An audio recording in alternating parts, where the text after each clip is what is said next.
4 तारीख को मतगणना के समय हमारे मतगणना अभिकर्ता और मतगणना के जो अधिकारी हैं उनके ऊपर दबाव डालने के लिए ये एग्जिट पोल लाए गए हैं, ऐसा हमारा आरोप है।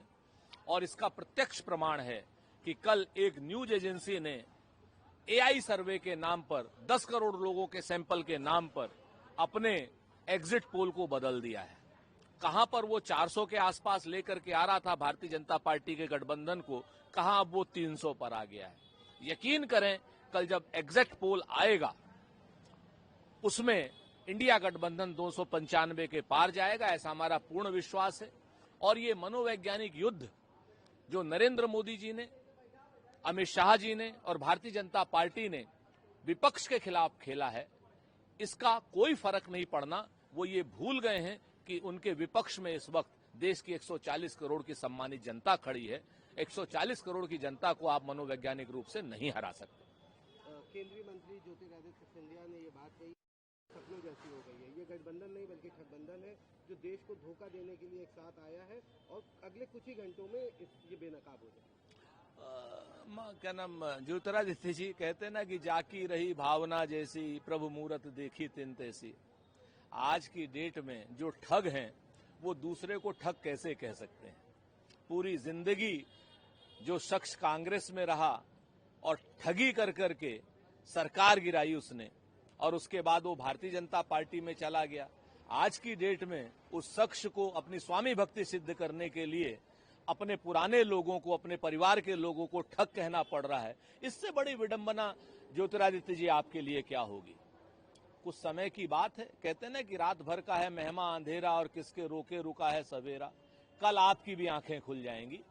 आपको जब पता चलेगा कि इंडिया गठबंधन 295 से ज्यादा सीटें ला करके सरकार बनाने जा रहा है, तो निश्चित तौर पर आप फिर से अपने आप को ठगा महसूस करेंगे। एक आखिरी सवाल, ये एक तरीके का अजीब किस्म का वितंडावाद चल रहा है ईडी का। हमारा तो बड़ा स्पष्ट मानना है कि आरोपी आरोप लगा करके किसी को भी जेल भिजवा दे रहे हैं, तो उन्हीं आरोपियों के पास से इलेक्टोरल बॉन्ड के नाम पर भारतीय जनता पार्टी को और तेलुगु देशम को भी 52 करोड़ रुपए से ज्यादा गए हैं, उसकी भी जांच होनी चाहिए। और अगर आरोपियों के पैसे से ही ईडी कार्रवाई कर रही है तो वो जांच भारतीय जनता पार्टी के लोग भी जेल जाने चाहिए और तेलुगु देशम के लोग भी जेल जाने चाहिए। 4 तारीख को मतगणना के समय हमारे मतगणना अभिकर्ता और मतगणना के जो अधिकारी हैं उनके ऊपर दबाव डालने के लिए ये एग्जिट पोल लाए गए हैं, ऐसा हमारा आरोप है।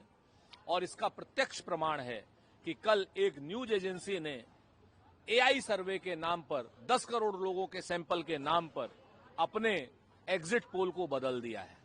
कहां पर वो 400 के आसपास लेकर के आ रहा था भारतीय जनता पार्टी के गठबंधन को, कहां अब वो 300 पर आ गया है। यकीन करें, कल जब एग्जिट पोल आएगा उसमें इंडिया गठबंधन 295 के पार जाएगा, ऐसा हमारा पूर्ण विश्वास है।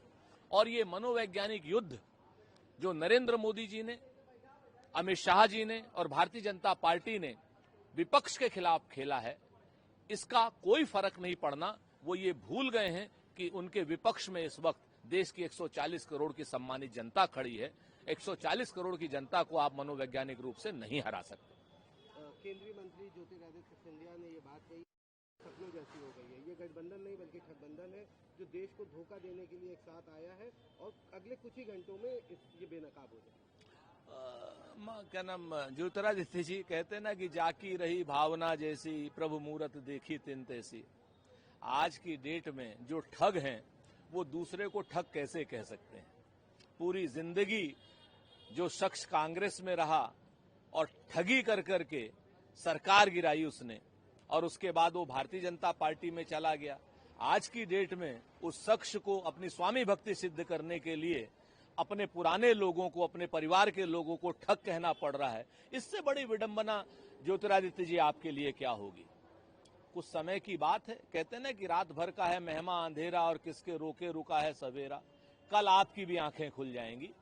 आपको जब पता चलेगा कि इंडिया गठबंधन 295 से ज्यादा सीटें ला करके सरकार बनाने जा रहा है, तो निश्चित तौर पर आप फिर से अपने आप को ठगा महसूस करेंगे। एक आखिरी सवाल, ये एक तरीके का अजीब किस्म का वितंडावाद चल रहा है ईडी का।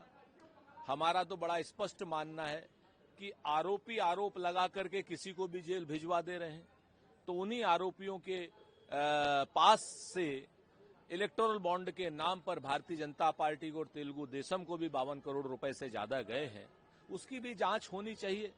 और अगर आरोपियों के पैसे से ही ईडी कार्रवाई कर रही है तो वो जांच भारतीय जनता पार्टी के लोग भी जेल जाने चाहिए और तेलुगु देशम के लोग भी जेल जाने चाहिए।